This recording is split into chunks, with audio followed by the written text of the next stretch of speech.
Hello and welcome to Turn Study.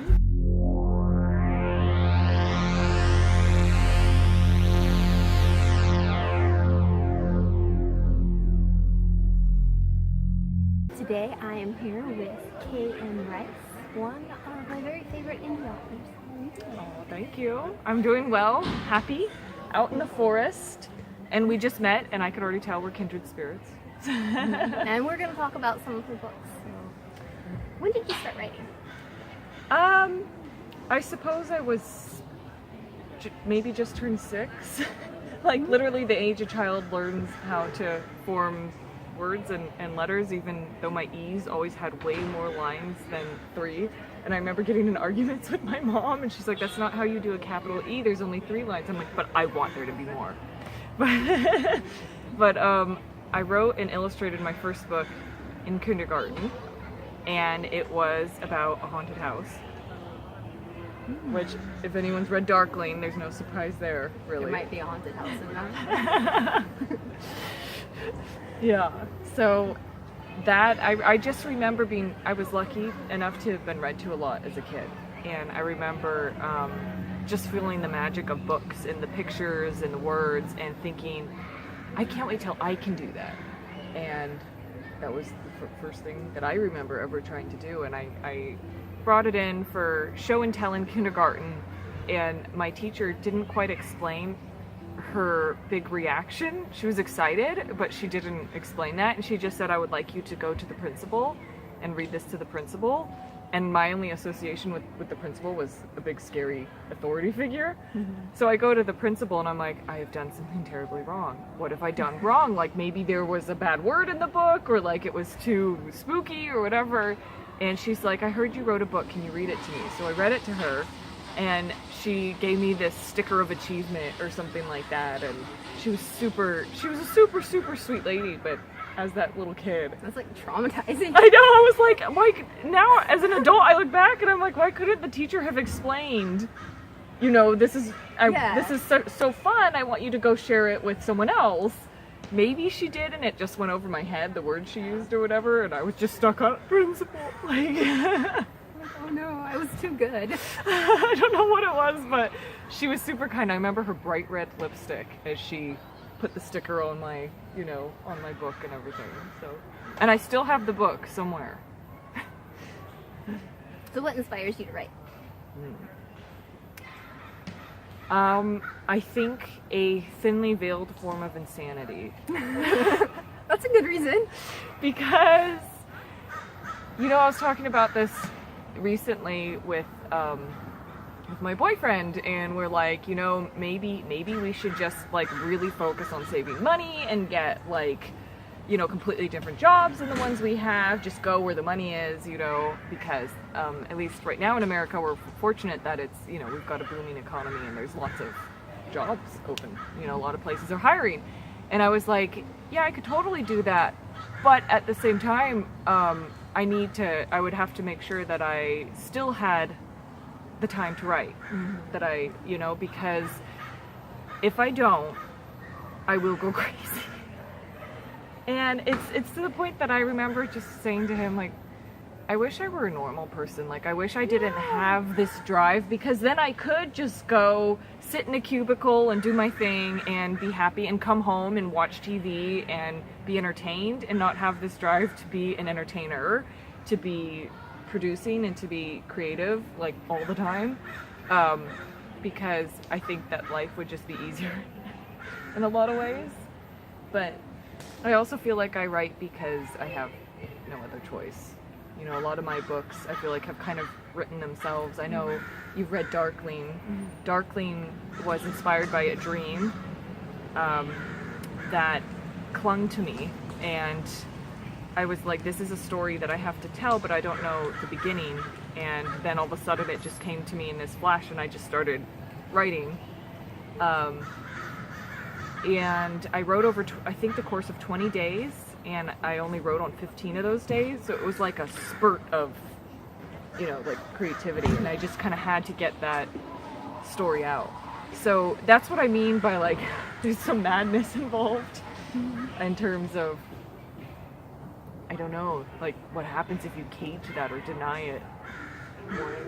More insanity. Maybe I'll just start dressing I would just start dressing really. I'd come to the office and I'd get fired because I'd be like wearing some really outlandish outfit and talking in a British accent and like because it has to come out. You understand? You're a writer. Yeah. And I work in an office, so I've got that. You have to keep a delicate balance then. Yeah, it's hard. It's hard to find that time. You know, in my limited office work experience, I think I raised a few eyebrows because when I was working in New Zealand, it wasn't an office setting. And unfortunately, for the other people who worked there, my desk was near the front door and they would see me doing like all kinds of acrobatics in my chair and stuff, like just trying to be comfortable. And those were also 10-hour work days, and that's a long work day. Then go home and also punch over a computer to write. Yeah, and still have that creative drive, you know. While I was down there, I would just go home and write these frenetic notes for my own stuff, you know. What are your favorite books? Ooh, that's always a dangerous question. No, it's not necessarily a book, but I do love the Beowulf poem. I like a lot of the very old classics. There's something in them that I think crosses time and space, and I love to know that I'm connecting to a human being who existed at a period before it was common to write stuff down. I think that's really cool. But in terms of like actual fiction novels, I love The Three Musketeers and Treasure Island, The Secret Garden, The Fellowship of the Ring. Whenever I have to answer this question, it's like I leave out something really big. Oh, His Dark Materials by Philip Pullman. A lot of the works by Edgar Allan Poe. A lot of the poetry by Percy Shelley and John Keats. Let's see, who else? There's probably way more to add to that. You can never answer all. No. I really enjoyed The Hunger Games, but I don't know if I would say that they're my favorite. I know that they had an impact on me. That was the first time I was exposed to first-person present tense, which is ultimately how I wrote Darkling. So that definitely had an impact on me, and I remember voraciously speed reading through those books. I'm like, I have to know what happens next. And that can be done well, and it can also be done very not well. You have a nice balance. Oh, thank you. Oh, I've come across starts of books that I wrote when I was little, or not little, but just younger, even when I was 20 or something, and I'll be reading it and I'll be like, God, I hope this happens next. And then it does, because it's still my brain and my imagination, whether I remember writing it or not. I'm like, this is the best way to entertain yourself. Write books, completely forget about them, then unearth them when you've forgotten, and that you'll be so entertained. Because that's exactly what you like. It is, exactly. Yeah. What are you working on right now? Right now, let's see, I've got a couple of things in the stewing pot. There's a book I've started, and there's two books actually that I've started and stopped several times. One of them I think I have to surrender to the fact that it's just going to take me a while to write because it's such heavy subject matter that it's exhausting in a lot of ways, and you have to have the psychological fortitude to put this stuff on the page. That just sounds like the worst sales pitch ever. Don't read this book. It's gonna mess you up. Hopefully that won't be the end product, but just the way that I write is a lot like acting, and I kind of have to slip into the character's shoes and go through their experiences, so that can be rough when it's not a nice experience that they're going through. Another thing that I've been working on for some time is called The Witch's Son, and it's a novel. But it's not complete yet because I am still focusing on my Afterworld series, which all of those books are written, but they, they're getting prepped for their big debuts in the world. So book one, Ophelia, was released in May. I think May 18th is when it came out, and book two is Waiting in the Wings. And yeah, What's the release date for that one? I don't have a specific date yet. I've said spring 2019. So, which is dangerous because spring technically goes up to June 21st, I think. That could be Yeah. But that's why I kind of left a big window, because as I learned with the launch of the first book, there are always unforeseen complications. You could have all your ducks in a row and then something pops up that you didn't even know could happen. So describe your writing process. Or is it different for each book? It used to be the madness I hinted at earlier. It used to be locking myself away. And, the first book I wrote, I kind of wasn't all there when I was writing. I was in the world, but then when I had to stop and go eat or interact with people, my family was poking fun of me because I was, A writing zombie. I was, yes, Yeah. I was a writing zombie. My sister likes to poke fun of how I ate a burrito. She said I was like, because in my head, like I was back in. Yeah, in you're the not story. eating a burrito, you're trying to figure out what you're going to do next. Yeah, exactly. So that was an all-encompassing marathon experience, and that was kind of the only way that I knew how to write for a while. And that made me nervous because I was like, I'm not always going to have the luxury of being able to lock myself up somewhere relatively quiet and just go into this zone for a month. Mm-hmm. And so most of those books I wrote over like my summer vacation while I was in school, and I was like, I need to make sure that I can also write a book a little bit here, a little bit there, maybe just in the evenings. And so that's what I did with The Watcher, and I was actually greatly relieved that I was able to do that. And my secondary fear was, if I changed my writing method, is the work gonna suffer? Mm-hmm. And The Watcher is not as popular as Darkling because it's a companion novel, but the response I've gotten so far has been really positive, so it doesn't seem to have suffered at all for me switching up my method. You can't tell, like, the style is very much the same, so you can't tell the difference. That's good. So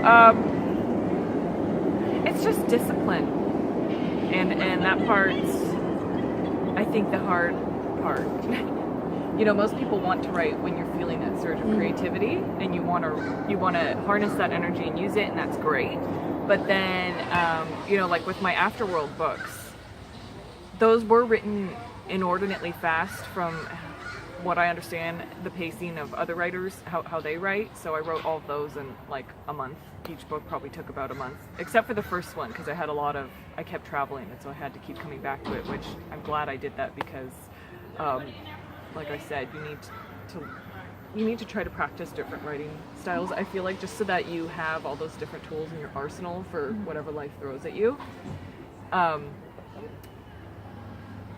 So I did write those relatively quickly, but it was work. It wasn't, with my first book, it was so fun, and I was delighted every morning to wake up and pick up where I left off.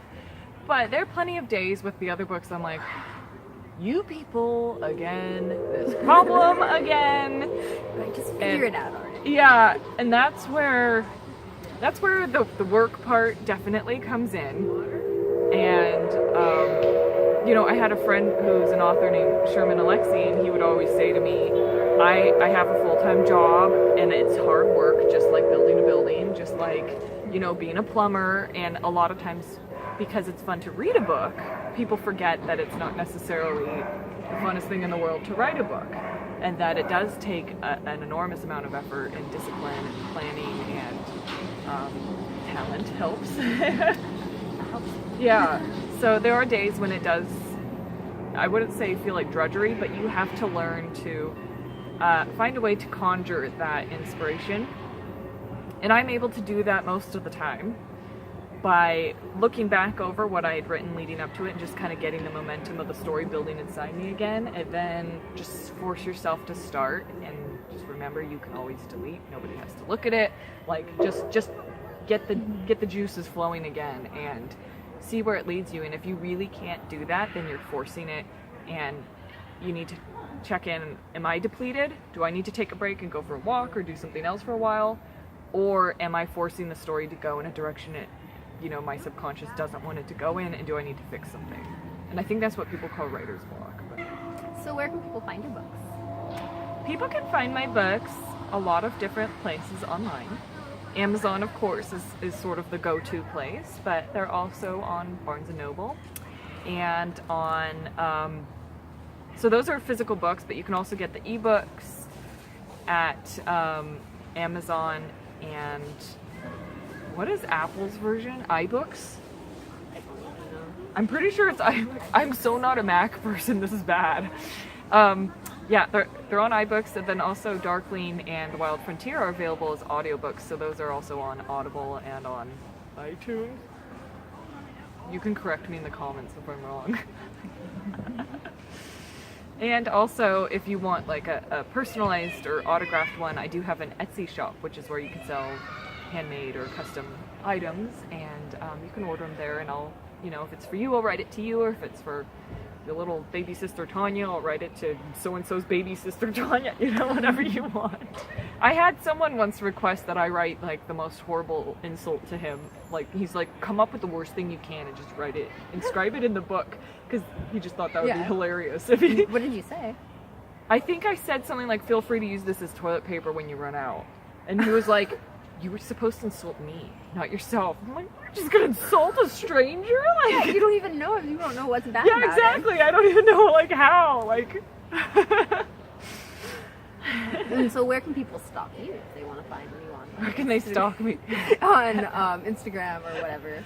Yes. So most social media places I'm on there as KM Rice author, all is one word. I think Google's like your one-stop location to track me down, because if you type in KM Rice on Google, you should find all my info. But I am on Twitter and Instagram and Facebook, and technically on Tumblr, but my Tumblr feed is really just, you know, my Instagram feed. It's the same thing. So Tumblr's not as exciting for me. I guess I'm not young enough and hip enough, but I am there. I try to make it easy for people to stay in touch by being on as many different platforms as possible. Oh, and also YouTube. Oh yeah. Which is where... That's where I heard that, about you. yeah, that's where we like met online on YouTube. Because she has, you know, she's producing videos as well, and I'm doing, I call it my author vlog, where I answer questions from readers, writing questions, you know, whatever. And that's, interestingly, we were talking before we started filming, that's where I learned to get comfortable sitting and doing this and like finding the lens and talking to the lens and like staring at the lens. Hello, lens. If you haven't done it before, it is an awkward thing. I was a radio, TV, film minor at school, and whenever I had to be on camera, people would be pointing at the lens because I kept trying to talk to the person behind the camera. They're like, you're talking to this. I'm not here, you're talking to this. Like, but that's so unnatural. I think for our first video, we named the lens Stardust. I don't know why. Ooh. We named it Stardust, and we're like, let's talk to Stardust. Yeah, Yeah. that would help though. Give it a persona. Make it an entity. Well, I think that's all the questions. Is there anything else that you want to talk about that you'd like people to know? Or? That's a really good question. I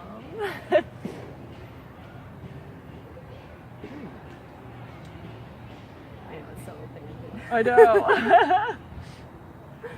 I guess I would like people to know that if you like books, you should read books. Good advice. And if you like kind of scary books, but not really too scary, then you could check out Darkling and its companion novel, The Watcher, and you can read the first little bit, you know, for free on Amazon. It's a good book. And if you like historical fantasy, you could check out Ophelia, Afterworld Book 1. And I've got other stuff out there too, and more on the way. So, yeah, I guess just support independence, you know, support independent creatives and where you can. And yeah. Thank you so much for doing the interview with me. Oh, you're welcome. Very much fun. Oh, it has been fun. Bye, I'll see you guys next time. Bye, guys.